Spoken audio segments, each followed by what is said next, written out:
Compressor को direct short करके start कैसे किया जाता है।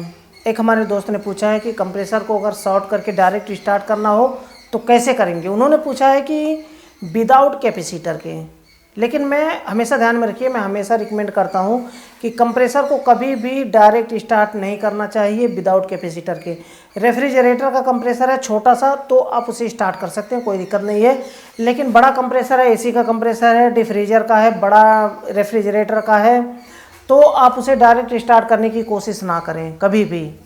तो इसके साथ में देखिए मैं बताऊँगा डायरेक्ट भी कैसे स्टार्ट किया जाता है और कैपेसिटर के साथ में कैसे स्टार्ट किया जाता है। पिछले वीडियो में हमने सीखा है कि ये कैपेसिटर, इसमें 2 ही पॉइंट है आमने सामने, लेकिन पिछली वीडियो में हमने सीखा है कि 3 पॉइंट होता है, यहाँ भी पॉइंट होता है और यहाँ पे 4 पॉइंट होता है, यहाँ पे 4 होता है, यहाँ पे 2 होता है।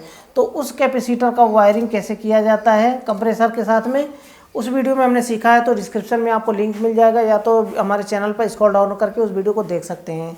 इसमें सिर्फ 2 ही पॉइंट हैं, लेकिन जिसमें 3 पॉइंट होता है उसमें नाम होता है, जैसे कि C और HERM और फैन। यहाँ पे C होता है, HERM यहाँ पे होता है और फैन यहाँ पे होता है, तो उसका सप्लाई अलग होता है। लेकिन इसमें ऐसे कैपेसिटर में इसका सप्लाई अलग होता है।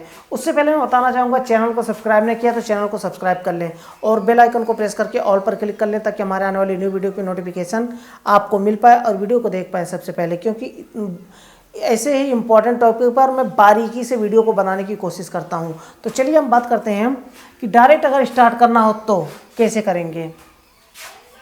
ये लाइन सप्लाई हमें दे देना है, लाइन सप्लाई हमने दे दिया कॉमन में, है ना। ये लाइन सप्लाई डायरेक्ट हमने कॉमन में दे दिया। अब न्यूट्रल सप्लाई हमें कहाँ पे देना है, न्यूट्रल सप्लाई हमें देना है रनिंग में। हमेशा ध्यान में रखिए, कंप्रेसर को स्टार्ट करते समय एक सप्लाई कॉमन में दिया जाता है, एक रनिंग में दिया जाता है और स्टार्टिंग को शॉर्ट किया जाता है। तो अगर आप डायरेक्ट स्टार्ट कर रहे हैं विदाउट कैपेसिटर को, तो ये न्यूट्रल सप्लाई हमें दे देना है रनिंग में। न्यूट्रल सप्लाई हमने रनिंग में दे दिया। अब रनिंग को स्क्रू ड्राइवर की मदद से इस तरह से हमें शॉर्ट करना है रनिंग और स्टार्टिंग को। और जो ही हम बटन में स्विच को ऑन करेंगे, स्विच को ऑन करते ही तुरंत इससे हमें स्क्रू ड्राइवर को यहाँ से हटा लेंगे तुरंत, क्योंकि कंप्रेसर स्टार्ट हो जाएगा। स्टार्ट होते ही तुरंत वहाँ से हटा लेना है स्क्रू ड्राइवर को, तो ये कंप्रेसर डायरेक्ट स्टार्ट हो जाएगा। इस तरह से डायरेक्ट स्टार्ट किया जाता है। लेकिन मैं रिकमेंड करता हूँ कभी भी डायरेक्ट नहीं स्टार्ट करना चाहिए विदाउट कैपेसिटर के। अब कैपेसिटर के साथ में कैसे स्टार्ट करना है, इसमें 2 ही पिन है। इसमें 2 पिन होता है उसमें कोई नाम नहीं होता है, इसे कहते हैं PSC सर्किट। ये जो मैं बताने जा रहा हूँ ये PSC सर्किट है। तो ऐसे कैपेसिटर में कोई भी नाम नहीं होता है, यहाँ भी कोई नाम नहीं है, यहाँ भी कोई नाम नहीं है। तो इसकी वायरिंग कैसे की जाती है, तो ये एक मेन सप्लाई में कैपेसिटर में देना है और कैपेसिटर से उठा करके हमें रनिंग में देना है और कैपेसिटर से ही उठा करके हमें स्टार्टिंग में देना है। कैसे देना है इसको समझिए।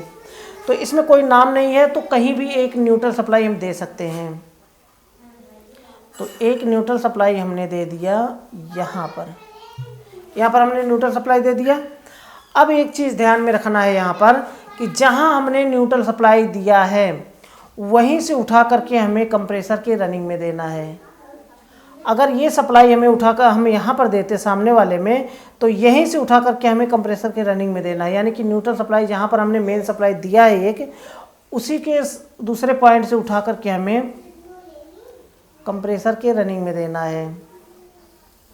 ये दे दिया हमने कंप्रेसर के रनिंग में। अब जो सामने वाला पॉइंट खाली बचता है, जो सामने वाला पॉइंट खाली बचेगा वहाँ से उठा करके हमें कंप्रेसर की स्टार्टिंग में देना है। अगर यही सप्लाई हम यहाँ पे देते तो यहीं से उठा करके हम रनिंग में देते और इसके सामने वाला पॉइंट जो खाली है वहाँ से उठा करके हम कंप्रेसर की स्टार्टिंग में देते हैं। लेकिन हमने यहाँ पे दिया हुआ है तो यहाँ से उठा करके हमने कंप्रेसर के रनिंग में दे दिया। सामने वाला पॉइंट बचता है तो यहाँ से उठा करके हमें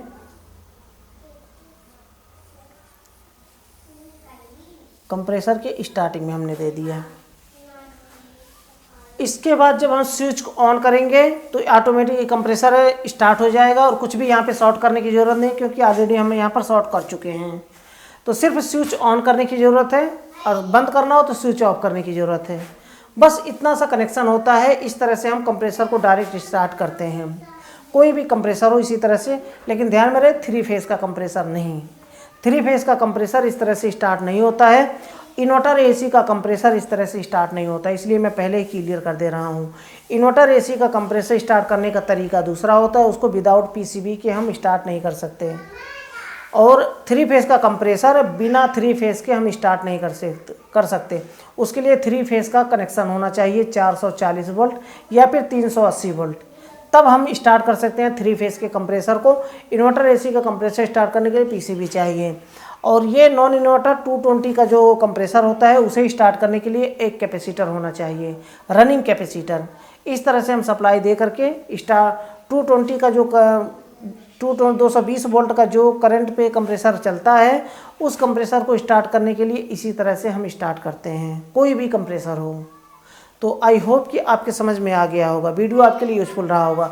अगर वीडियो यूज़फुल रहा, आपको पसंद आया तो वीडियो को लाइक जरूर कर दें। लास्ट में बताना चाहूँगा, चैनल को सब्सक्राइब नहीं किया तो चैनल को सब्सक्राइब कर लें और बेल आइकन को प्रेस करके ऑल पर क्लिक कर लें, ताकि हमारे आने वाली न्यू वीडियो की नोटिफिकेशन आपको मिल पाए और वीडियो को देख पाए सबसे पहले। तो आज के लिए बस इतना ही था, अगली वीडियो फिर जल्दी मिलते हैं नया टॉपिक के साथ।